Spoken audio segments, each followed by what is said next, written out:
Hey, what's up guys? Joker here. Today we are going to be talking about the newly released Fractal Design Define S2, which is available as of today. It is releasing right now for $150 in a few different color variants.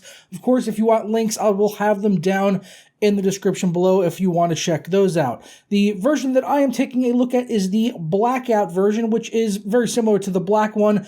But the key difference is that this one has black fans as well as black PCI covers, while the regular black has white fans and white PCI covers, which is just the standard version of this case.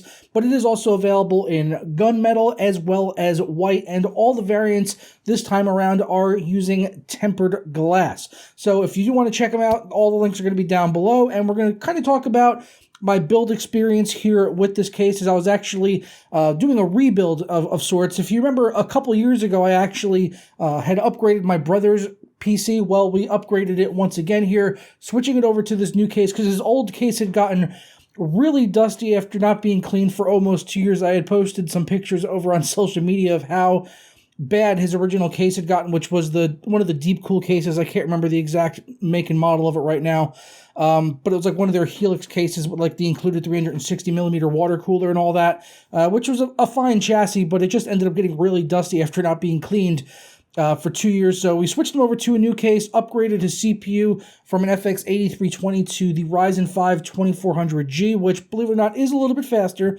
than the 8320, even though it's a quad core with hyper-threading, as opposed to just having 8 physical cores. It is definitely faster. I ran some Cinebench tests, and yeah, it's about maybe 50% faster than the 8320. And of course, moved him up to DDR4 memory with 16 gigs of RAM, kept his same GPU, which was the GTX 980 Ti, still going very strong. It's the same card you saw me test recently on the channel, comparing it up against the RTX cards and the 1080 Ti and all that. So that's basically the system we had used here for him, which is we carried over his sleeved cables from the previous system, which may not go fantastically inside of this chassis. But yeah, we stuck with them anyway. So we're going to get into talking about the Define S2 here. But first, today's video is brought to you by ZeroAnd9.com, where you could save money on PC games for all of your favorite platforms like Steam, Origin, Uplay, and more, as well as software like Windows 10 Pro or Microsoft Office Pro 2016. And if you use the code JOKERW at checkout, you can save 22% off your copy of Windows, which would bring the price down to $12.47, or you could use the code JOKER-S at checkout, where you can save 10% on the entire website for anything you pick up over there. Please check out the link down in the description below.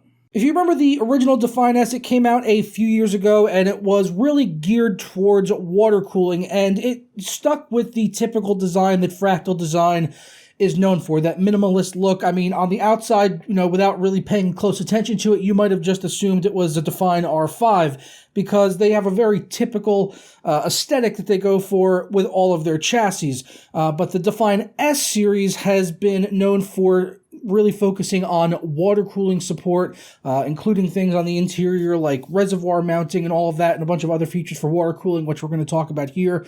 I did do a front-mounted water cooler. It is an all-in-one. I didn't go crazy and do like reservoirs and things like that and a custom water loop. It's not really my gig. I'll leave that up to people like Science Studios and Jay's 2 Cents if they want to do full-on water cooling systems. And that way, I was just using a Deep Cool Castle 280 millimeter water cooler in the system, which I did front mount in here. Now, with the Define S2, they're not really reinventing the wheel, so to speak, coming from the original Define S. They're really just kind of making improvements on it, and it is quite evident that they listened to feedback on the original case, which I didn't get a chance to review, but I did a refresher course and went back and looked at some videos on that case to see some of the changes they make, and it definitely looks like they were listening closely to feedback and improving it on the Define S2 just to really give a better overall product at the end of the day. Now, as I said, just like the original, this is geared towards water cooling, so you've got reservoir mounting on the inside of the chassis if you want. On the top, they've got a refill hole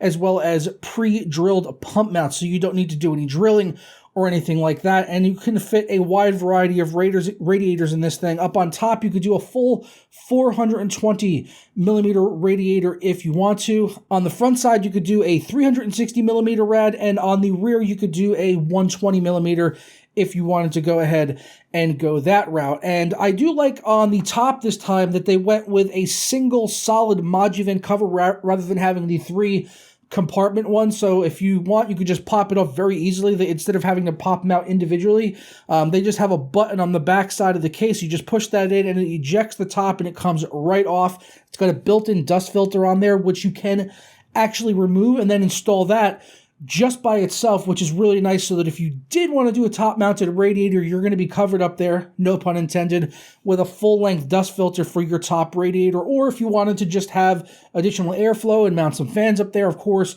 you can go ahead and do that as well and have the additional dust protection.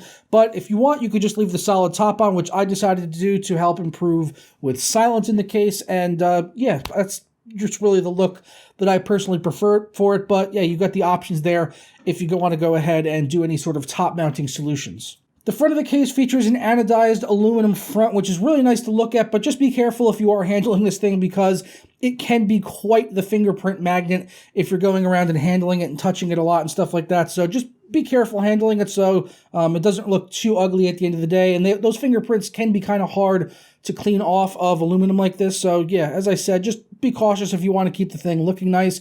And there are removable side dust filters instead of one large one over the fans like they had previously. So previously, if you popped off the front cover, there was a dust filter that went over the fans. This one has them on the side, which can be removed if for some reason you wanted to. And I really won't know until, a lot of time has passed to see how effective these are at keeping dust out of getting into the chassis, but hopefully it was a good move here by Fractal by doing this. It could also help possibly improve airflow as well, but I really don't feel any one way or the other about these, and hopefully over time it doesn't really collect a whole ton of dust like in my brother's previous case.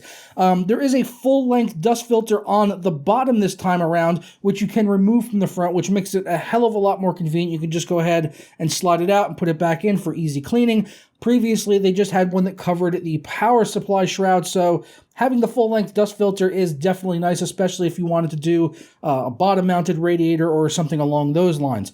On the front I/O here, we've got your headphone and mic audio, as well as a reset switch. Of course, USB Type-C, as it is 2018. Every case needs to have USB Type-C now. Your power button, and as well as two USB 2.0 and two USB 3.0, which is an improvement on the last generation where they only had two USB ports, no Type-C, so nice to see those things included here now. Taking a look at the interior, you can see that now we have a full-length power supply cover, which is definitely appreciated, as that kind of helps with cable management and keeps everything nice and tidy. And you've got support now for up to eATX motherboards. So if you wanted to do eATX, you've definitely got support here in the Define S2, and it did include two 140mm fans in the front, which is really nice, as well as a 120mm fan in the back. So you really don't even need to go out and get any additional fans. And since I was using a 280mm water cooler and didn't want to take advantage of the RGB, I just decided to use the included Fractal Design fans because they are very good fans on their own. So I used that with the radiator I had here, and they did include support for vertical GPU mounting, just in case you really love having your card run hotter for whatever reason. On the backside here, they've got grommeted cutouts for super easy cable management, and they had very well placed holes for cable routing as well, for like your 8-pin EPS, as well as some of your front I/O connectors coming up through the power supply shroud. So everything here seems to have been very well thought out and just made for a super easy building process, as well as cable management. On the backside, they've got Velcro straps and tons of cable tie down points, but I think I only ended up using one zip tie at the end of this entire build because the Velcro straps just really help to keep everything tidy all on their own. Going along with that, they've got the PWM hub, which can support up to 9 fans, which is good because the case can actually support up to 9 fans, and that helps definitely reduce cable clutter inside the case, so you're not having to do any sort of weird routing of cables to get to the fan headers on the motherboard. It's nice to just have everything on the backside there, so it can just keep the inside of the chassis just being that much cleaner.